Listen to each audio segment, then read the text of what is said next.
Mes chers compatriotes, chers amis, bien le bonjour. Vous connaissez sûrement l'histoire de la tour de Babel. Des hommes avaient voulu construire une tour jusqu'au ciel. Ils se croyaient puissants, ils se croyaient invincibles. Mais leur orgueil s'est fracassé sur une faiblesse toute simple. Ils ne parlaient plus le même langage.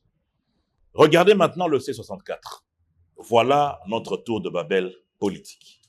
Une coalition de circonstances, sans doctrine commune, sans vision commune et désormais sans même une vérité commune. En seulement 2 mois, le masque est totalement tombé. Nous avons d'une part Jean-Marc Aboun et Delis Esanga qui sont devenus des horlogers suisses de l'opposition congolaise. Ils donnent des dates avec une précision remarquable, sauf que rien ne se passe. Le 15 août devait être l'apocalypse politique. Le 15 août, rien. Maintenant, on nous annonce le 15 septembre. Après l'ultimatum manqué, voici l'ultimatum recyclé. À ce rythme, bientôt, ils nous donneront une date le 15 de chaque mois jusqu'en 2027. Ces opposants amusent la galerie. Ils veulent déstabiliser notre pays, l'économie et même la rentrée scolaire gratuite de nos enfants. Et puis, il y a Martin Fayulu. Là, nous quittons la comédie pour entrer dans quelque chose de beaucoup plus grave. On ne combat pas l'agression rwandaise en fabriquant des étrangers parmi les Congolais. Confondre ethnie, tribu, communauté et entité coutumière, puis prétendre qu'un peuple n'existait pas parce que son nom n'apparaît pas dans telle nomenclature coloniale, c'est une faute méthodologique élémentaire. L'anthropologie connaît un concept principal, l'ethnogénèse. Un groupe humain existe par une histoire partagée, des liens sociaux, une mémoire collective, des pratiques culturelles et surtout une conscience commune d'appartenance. Les Banyamulenge ont une histoire. Ils ont une identité collective. Ils sont établis au Sud Kivu, en République démocratique du Congo. Ils sont congolais.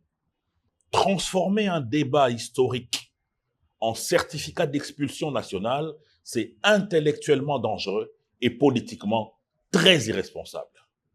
Les Banyamulenge appartiennent à notre nation comme les Sakata, les Tetela, les Libinza, les Mongols, les Luba, les Congo et toutes les autres communautés qui composent la République démocratique du Congo.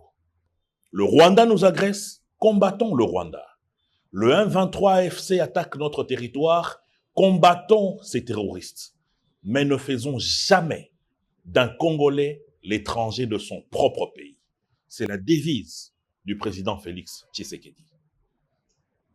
Chez Ensemble, un autre membre du C64, même spectacle. Un lieutenant menace le chef répond au lieutenant. Ce n'est plus une organisation politique, c'est devenu une vraie alchimie politique aveugle d'idéologie. C'est une caserne sans commandement. Côté souvent le Congo, le chef se bat à s'en sortir des sanctions des Nations Unies qui lui font perdre le sommeil. Et pendant ce temps, que fait le président Félix Tshisekedi? Il construit ce pays. Il construit des routes, des ponts, des universités, sans oublier des aéroports. Pendant qu'ils sont en train de prédire l'effondrement du Congo, l'économie congolaise continue d'avancer, malgré la guerre. Le Fonds monétaire international projette notre PIB nominal à environ 123 milliards de dollars en 2026. Cela a été confirmé par un tableau que le professeur Godin Poyi a publié. Un PIB jamais connu dans ce pays depuis 1960, pour emprunter ces mots. Voilà finalement les deux images offertes aux Congolais. D'un côté, la tour de Babel, des querelles, des contradictions, des ultimatums ratés et la confusion totale. De l'autre côté, le travail, les institutions, les infrastructures d'avenir. Le C64 voulait construire une tour pour atteindre le pouvoir, mais comme à Babel, ils tombent tous. Et bientôt, elle s'effondrera sous le poids de ses propres contradictions. Le Congo, lui, restera debout. Qu'ils en prennent acte.